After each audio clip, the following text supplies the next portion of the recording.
Welcome everybody to the second episode of Jean Paul's Wrestling Hall.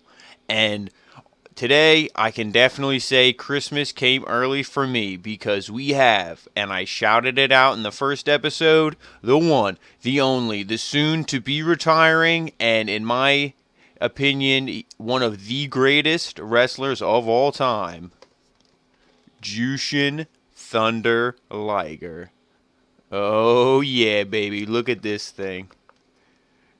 Storm Collectibles, Jushin Thunder Liger. Such a legit figure. And we're going to actually unbox this guy, take him right out of the box here. Right on camera so you guys get a better look at him.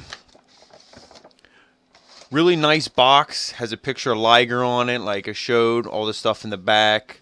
The text and a lot of the stuff is in Japanese, but you know, it's just kind of going, like you can kind of tell here his height, his weight, probably his debut, 1989. Yeah, his heights in centimeters, weights in kilograms, because the U.S. is the only one who uses inches and pounds. But anyway, so here we have him out of the box in the bubble. You see, comes with just a bunch of hands, and then his cape and entrance gear. So we'll just pop that off. And get this guy out. Look at this thing, man. Look at this beauty. And his cape is actually, it has a wire in it, so you can bend it, kind of flare it out a little bit more. It was kind of scrunched up in the package. So just bend that out. Oh yeah, look at this guy, man. He's so legit. If you collect any of the other wrestling figures, he is a little bit out of scale. If you collect like the Mattel Elites, he's a little bit bigger. So here's Jushin Liger, and then here's the Ultimate Edition Nakamura. So you see he is taller than Nakamura standing straight up. Obviously Nakamura had him with his knees bent a little bit here, but Jushin Liger obviously shouldn't be anywhere near as tall as him, but they're obviously not made by the same company, not made by Mattel.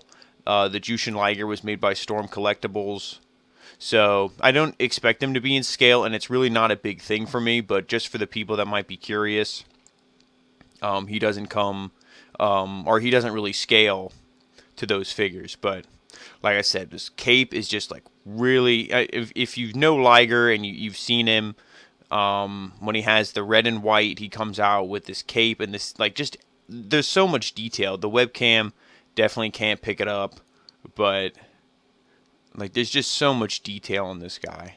And you can pop his head off, and then this just comes right off,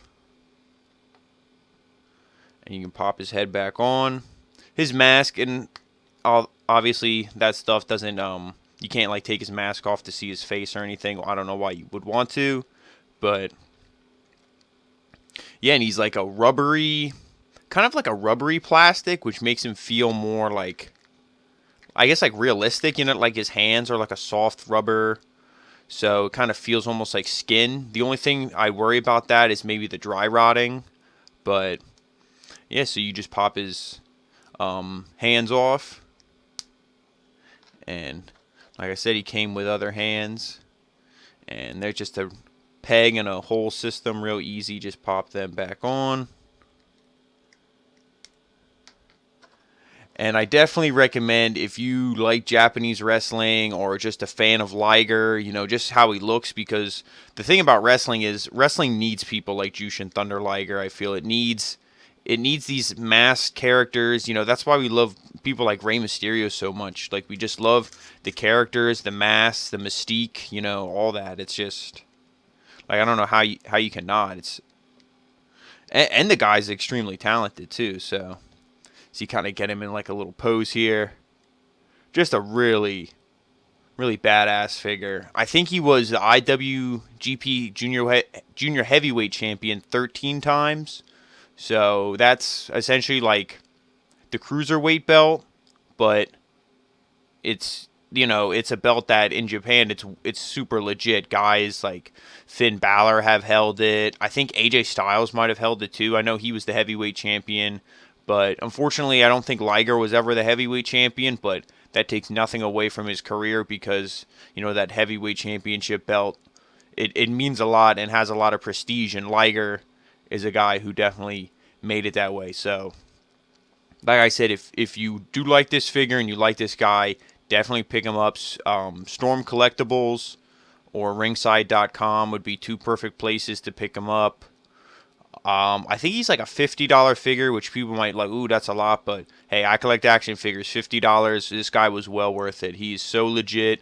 I have him up on the shelf with the little Bruiser Brody micro brawler, and obviously they don't scale together at all, but it just looks so cool. I'm loving seeing these Japanese wrestlers shelf coming along. So yeah, that's pretty much it, guys. Thank you so much for watching this episode. Hopefully you liked it. I hope you guys, go Google some Liger matches or, buy this figure because he's so cool. And let me know if you guys want me to, maybe show off my collection, show off some other stuff.